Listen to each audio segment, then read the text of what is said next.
Hi friends, முள்ளங்கி கீரை பொரியல் எப்படி செய்யறதுன்னு பார்க்கலாம் வாங்க. பெரும்பாலும் எல்லாருக்கும் முள்ளங்கியை தான் சாம்பாரில் போட்டு சாப்பிட்டு பழக்கம். கீரையோ பொரியல் செய்யலான்றது நிறைய பேருக்கு தெரியாது. முள்ளங்கி கீரையை தூக்கி போட்டுறாமல் இது மாதிரி பொரியல் செஞ்சு சாப்பிட்டு பாருங்கள். ரொம்பவே நல்லா இருக்கும். அது மட்டும் இல்லாமல் ஏராளமான சத்துக்கள் இந்த முள்ளங்கி கீரையில் இருக்குது. முள்ளங்கி கீரையை இது மாதிரி குட்டி குட்டியாக கட் பண்ணி எடுத்துக்கலாம். நம்ம சிறுகீரை அரைக்கீரை பொரியலுக்கு கட் பண்ணி எடுத்துப்போமோ அதே மாதிரி சுத்தம் பண்ணி சின்ன சின்னதாக கட் பண்ணி எடுத்துக்கலாம். கட் பண்ண கீரையை நல்லா அலசி வச்சுக்கோங்க.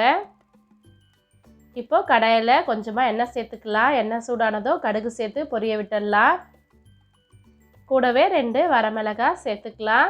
உளுத்தம்பருப்பு கடலைப்பருப்பு சேர்த்து நல்லா வதக்கி விட்டுருங்க. ஒரு வாட்டி இது மாதிரி கலந்து விட்டுடலாம். இப்போ நறுக்கி வச்சுருக்க வெங்காயம் பூண்டு சேர்த்துக்கலாம். அதையும் சேர்த்து நல்லா வதக்கி விட்டுக்கலாம்.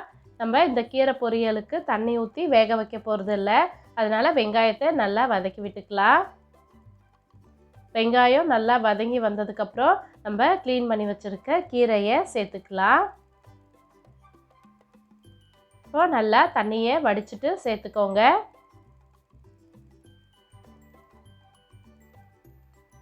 கீரை மொத்தத்தையும் சேர்த்துட்டு ஒரு வாட்டி இது மாதிரி கலந்து விட்டுக்கலாம்.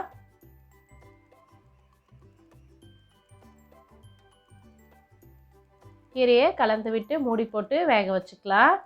தண்ணி எதுவும் சேர்க்க தேவையில்லை. மூடி போட்டு அப்பப்போ நம்ம தொழவி விட்டுக்கிட்டே இருந்தால் போதுமானது. பாருங்கள், கீரை நல்லா சுருண்டு வந்திருக்கு.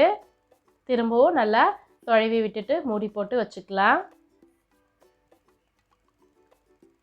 நம்ம ஒரு 5 நிமிஷத்துக்கு ஒரு தடவை எடுத்து நல்லா மிக்ஸ் பண்ணி விட்டுக்கலாம். இப்போது கீரைக்கு தேவையான அளவு உப்பு சேர்த்துக்கலாம். எப்பயும் கீரை பொரியல் செய்கிறப்போ உப்பு அதிகமாக சேர்க்க வேண்டாம், கொஞ்சமாக சேர்த்தாவே போதுமானது. பாருங்கள், நமக்கு முள்ளங்கி கீரை பொரியல் ரெடி ஆயிடுச்சு.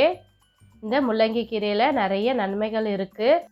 சர்க்கரை நோயாளிகளுக்கு ஒரு சிறந்த உணவுப் பொருளாக இந்த முள்ளங்கி கீரை இருக்குது. அது மட்டும் இல்லாமல் சிறுநீரக கற்களை கரைக்கிறதுக்கும் இந்த முள்ளங்கி கீரை உதவியாக இருக்கும். மலச்சிக்கல்ன்ற பிரச்சனையெல்லாம் வராமல் இருக்கும். முள்ளங்கி கீரையை நம்ம அடிக்கடி சாப்பிட்டுட்டு வந்தோம்னா.